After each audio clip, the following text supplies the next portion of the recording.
అప్పుడు 1958, ఇప్పుడు 2025. ఏం మారింది?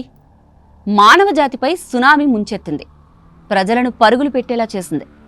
ప్రపంచమంతా వణికిపోయేలా చేసింది. అయితే ఒక్కటే తేడా. ఆ ఒక్క తేడా ఏంటో నేను మీకు క్లియర్ కట్గా ఎక్స్ప్లెయిన్ చేస్తా. అంతకంటే ముందుగా అసలు ఇప్పుడు ఏం జరుగుతోంది, 1958లో ఏం జరిగిందో తెలుసుకోవాలి.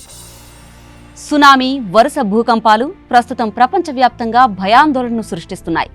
జూలై 29 రాత్రి రష్యా తూర్పు తీరాన కమ్చాట్కా ద్వీపకల్పానికి సమీపంలో 8.8 తీవ్రతతో భూకంపం సంభవించింది.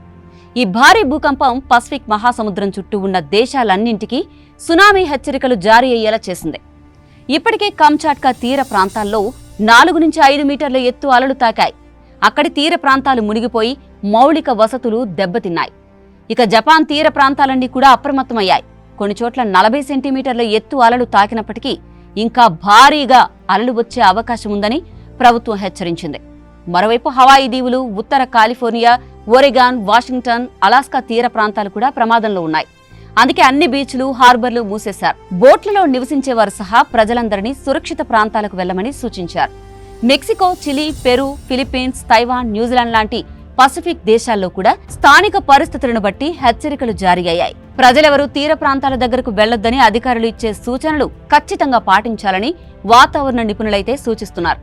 మొదటి అల పెద్దది కాకపోవచ్చు, కానీ తర్వాత వచ్చే అలలు మరింత శక్తివంతంగా ఉండే అవకాశం ఉందని హెచ్చరిస్తున్నారు.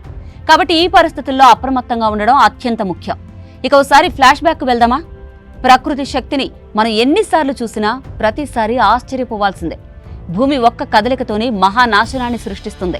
ఇలాంటిదే జరిగింది 1958లో అమెరికాలోని అలాస్కాలో. లిటియా బే అనే ఒక చోట జరిగిన సునామీ సాధారణ సునామీ ఏం కాదు. ప్రపంచంలో ఇప్పటి వరకు నమోదైన అత్యంత ఎత్తైన తరంగం ఇది. ఆ తరంగం ఎత్తు విన్నాక మీకే నమ్మశక్యం కాదు. నిజమే మరి. ఆ అలల ఎత్తు ఎంతో తెలుసా? 1720 అడుగులు, అంటే 524 మీటర్లు. 50 అంతస్తుల భవనం కంటే ఎత్తైన నీటి గోడ ఒక్కసారిగా లేచి మొత్తం బేను తుడిచేసింది. ఈ తరంగం ఎలా వచ్చిందో తెలుసా? 1958 జూలై 9 రాత్రి 10 గంటలకు భూమి ఒక్కసారిగా కంపించింది. అలాస్కాలోని ఫెయిర్ వెదర్ ఫాల్ట్ మీద 7.8 తీవ్రతతో భూకంపం నమోదైంది.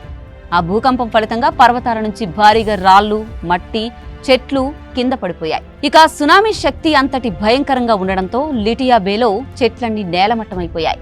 కొన్ని బోట్లు నేరుగా తుడిచిపెట్టుకుపోయాయి. 2 వ్యక్తులు అక్కడికక్కడే ప్రాణాలు కోల్పోయారు.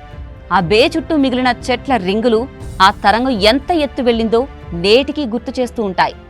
సాధారణంగా సునామీలు సముద్రంలో భూకంపం లేదా అగ్నిపర్వతం కారణంగా వస్తాయి కదా, కానీ ఇది మాత్రం పూర్తిగా డిఫరెంట్. ఒక్క పర్వతం కూలిపోవడం వల్ల వచ్చిన మెగా సునామీ ఇది.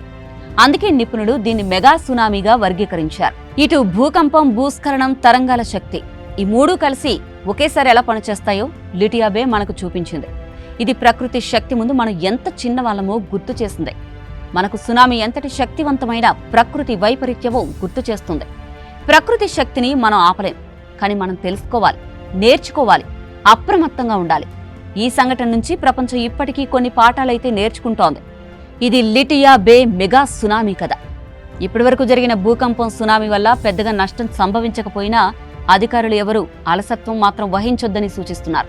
తీర ప్రాంతాల నుండి దూరంగా ఉండడం, ఎత్తైన ప్రదేశాలకు షిఫ్ట్ అవ్వడం అనేవే ప్రస్తుతానికి తప్పనిసరి జాగ్రత్తలు.